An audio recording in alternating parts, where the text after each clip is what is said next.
Hey there, it's Simone. I want to share a little bit of happy mail that I received from my friend Shauna.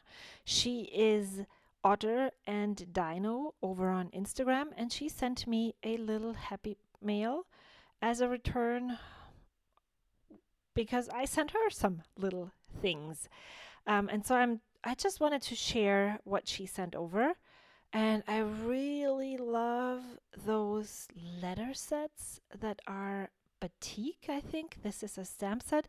And I didn't really look at it that close when I showed it to you, but later on I will. And it's such a versatile stamp set. It has the um, hours of the week, hours of the day. Um, in a vertical line. I might try and use this next year. I can't really wait to try and use this. And then she sent lots of sticky notes, this cute die cut. And then those are awesome. Those are speech bubbles. They are huge and I don't really know how to use them. I had an idea and I will add the photo for that at the end of the video so you can see what I did with it. And then there is notepad paper, and I absolutely love the one in the jar. It's a whale, and it just looks so nice. And then some washi tape on a card, and then this brown paper bag with a sticker, and then lastly, those tile letters with gold. And the first thing I did, I um, took off this teapot and decided to stick it onto one of the colored watercolor pages. I love to work in color schemes, and so the first thing I usually do when I want to be creative and I don't really know what to do, or I don't have that much time, or I'm not motivated to do like put in a lot of brain power, then I just pull out my watercolors and create paint splotches in my journal. And this is such a fun and meditative process. You should try it sometime. The paper in the MD notebook is not as um, thin and as the Tomoe River paper, but it's very close. Watercolor works really nice on this, but it takes a bit to dry, and so it can like pool together, and you can move the watercolor on the paper for a while. And I love watching how the color runs to one side and then to the other, and then when it dries, it creates those ridges, and it's not flat. It dries looking very dimensional.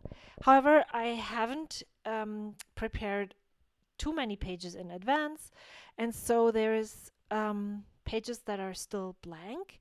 I do think, however, that even though I like having a system, like putting down watercolor first, then creating embellishment clusters on top of it's also fun to change it up. And so, what I decided to do for this the next pages here, I just stuck down some die cuts that I received from Shauna.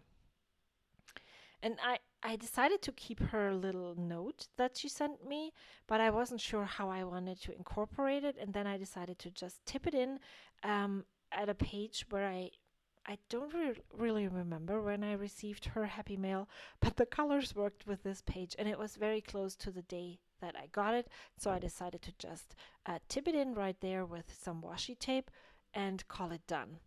I didn't want to make it super special with an envelope maybe stuck onto one page or so and then tuck it in there. This is perfect just as it is right there.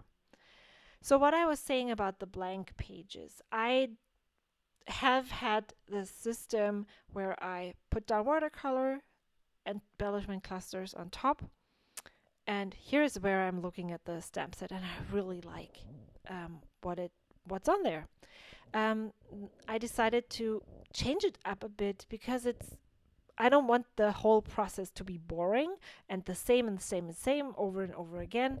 I want to also have fun and be challenged a bit. So I just stuck down the die cuts that I liked or the sticky note. And I actually have something in mind for the sticky note. This one, the teddy bear right there, I want to stamp the date inside his little tummy sideways with my huge not Alpha, dated stamp set from LE Studio. And I will link the stamp set in the description box below because I think it's really worth the money. So yeah, I've looked through all the things that Shauna sent me and I'm done. However, I also looked through my planner and I decided that there was one thing. I'm almost caught up. It's really unbelievable actually, because I have saved the things that I want to journal about. Usually I save them for several days, and so I have several days to journal about and add watercolor lettering and all that. But there was only one thing that I wanted to note down, and it wasn't worth that happened on one day.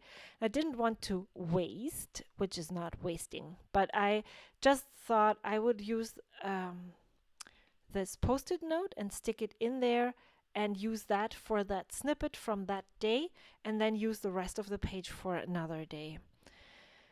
And so that's what I'm doing right there. I am stamping the date, and then I'm adding the kind of title here, which I did not take the time to think about what I wanted to write. I have realized that that is something that I really need to do when I have the headspace. And when I'm in this creative mode, I often watch YouTube videos and I cannot really think of sentences to write while listening to somebody else talk about their creative process or their planner or unboxing video or a knitting podcast, whatever. That just doesn't work. And so I often save 2, 3, 4 pages and then sit down and write. Now I'm flipping through. I have something on each page that I can use to start. It's so much easier for me when I have something there that I can then pull out things that go with them and start. This is what I did to my A6 Stalogy for 2020. I just added one of the speech bubbles on top. And yeah, the video is done. Thank you so much for watching. I hope to see you soon. Until then, bye.